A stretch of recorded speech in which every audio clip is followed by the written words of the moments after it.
I have been in Boise for 41 years, 21 of those at Morrison-Knudsen, one of the 6 worldwide corporate headquarters that called Boise home during the latter half of the 20th century.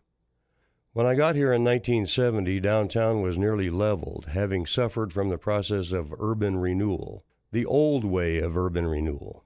We've come a long way since then, and things are different now, very different.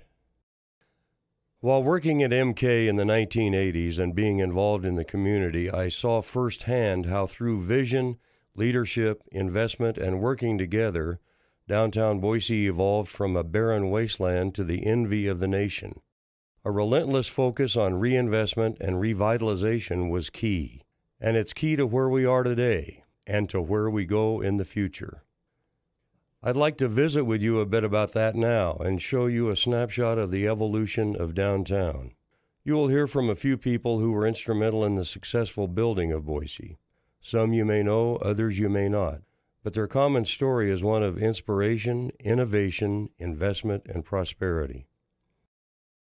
In recent years, Boise has used urban renewal for its intended purpose, to be competitive, to provide a good home for business and retail, to provide jobs for our people, and to be economically self-sufficient. That's a good thing, and something we don't want to lose. You know, there's a lot of great architecture in Idaho, a lot of great cities, and I'm glad to be part of our visual heritage. My grandfather came to Boise in 1895, and in 1905, he and his partner John Turtelot designed the state capitol. Boise was a nicely platted grid at the turn of the century. Boise, as well as the other cities in Idaho, was fortunate to have planners and architects with vision. Great vision. As Idaho's cities grew economically and in population, their boundaries and directions changed. But the underlying vision didn't. Growth with building and planning problems meant only one thing: the area was bound to become prosperous. Downtown Boise became an economic engine. Sure, we've had some growing pains, got caught up in all the renewal frenzy, and it nearly wiped out downtown. But we had leaders that were smart enough to step back and start anew. We based our vision on renovation and investment, and today our downtown is an integral part of local government, a combination of small and big businesses and a marriage of vision and opportunity. So just like everyone else, I can talk about planning. I can take a side, say what I thought the city did wrong, and point out what we're doing right. If I had to sum it up, I'd say we've done a good job, but we're not done yet. What a great place this is, and what a good example Boise is of what is possible. In 1966, I joined Albertsons. The company was on track for some incredible growth, and I believe many thought that was true for Boise as well. In 1974, I became Senior Vice President at Albertsons. That was also the year L.J. Davis wrote a piece in Harper's Magazine called Tearing Down Boise. In the 8 short years I was at Albertsons, Boise, like many cities under President Johnson's Great Society project, nearly ruined itself to the point where we became the focus in national magazines. The urban renewal program was a bad model nationwide. As for Boise, it was one big parking lot.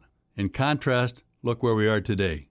I live downtown, I like it, and Boise is arguably one of the most beautiful and prosperous cities in the United States.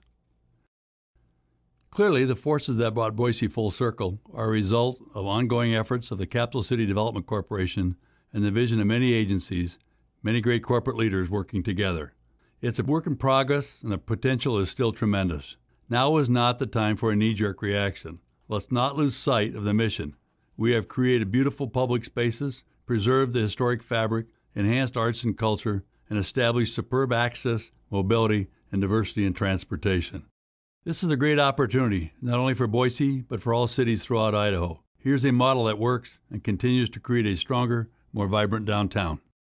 As I walk around downtown, I'm still amazed at what we have built together. The many great corporate headquarters that call Boise home, the terrific companies who provide thousands of jobs today. The Grove Plaza, Wells Fargo, One Capital Center, the areas of 8th and 9th along Main and Idaho Street, the 8th Street Marketplace and Restaurant area, Bodo, the Linden District, and the Eidenhower Building. The success stories go on, and these successes are what help us compete with cities all around the country.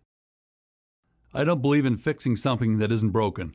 Take a good look. What we have downtown invites investment, grows community, and strengthens our economy. I firmly believe there's much more success to be had. CCDC's vision works and will continue to provide urban renewal, is relevant, necessary, and economically sound. Well, urban renewal is critical to Bodo in many ways. I mean, we had about a $60 million private sector investment here. The Urban Renewal Agency in Boise had $13 million private investment. Most important thing was building public parking, a parking facility that they still own and operate and is successful.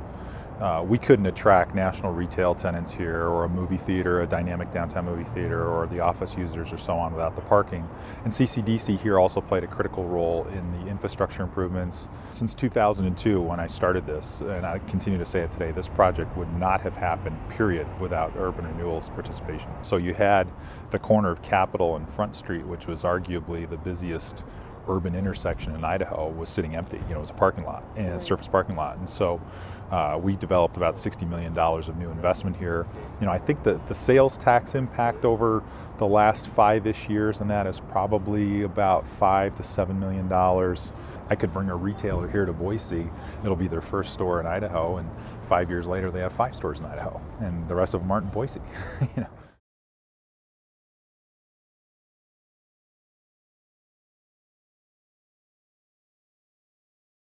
So we purchased this building in November 2009, and what drew us to the building was the historic nature of it being over 100 years old.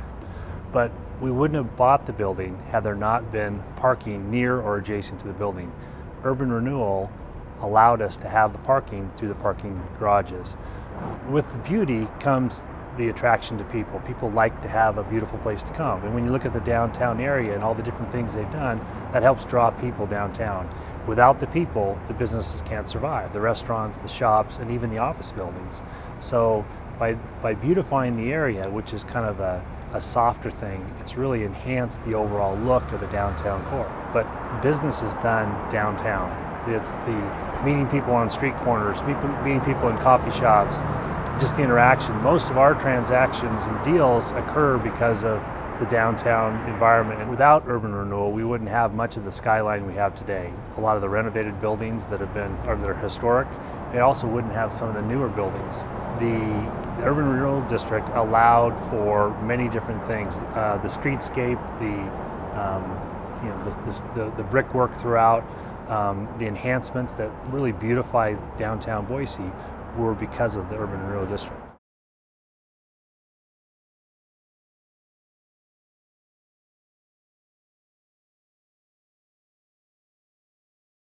Inspiration, possibility, viability. Along with a healthy dose of leadership, these are the ingredients that build strong downtowns.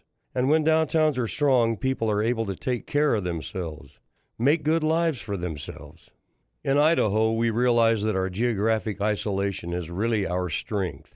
We are a can-do people who have the ability to create prosperous communities for ourselves with little outside reliance on government or other assistance. What we do need available to us are the economic tools that allow us to chart our own course, to determine our own destiny. Boise is a good example of where the tools available to us have returned 100-fold. There is more work to do, however, and given economic times and the pressure to compete, it only makes good sense that downtowns all around Idaho be given every chance to remain economically strong and viable. Urban renewal is but one tool in the economic toolkit, one that may need a bit of sharpening, but it certainly would be unwise to close the book on prosperity, particularly in light of such overwhelming success and the promise of perpetual opportunity.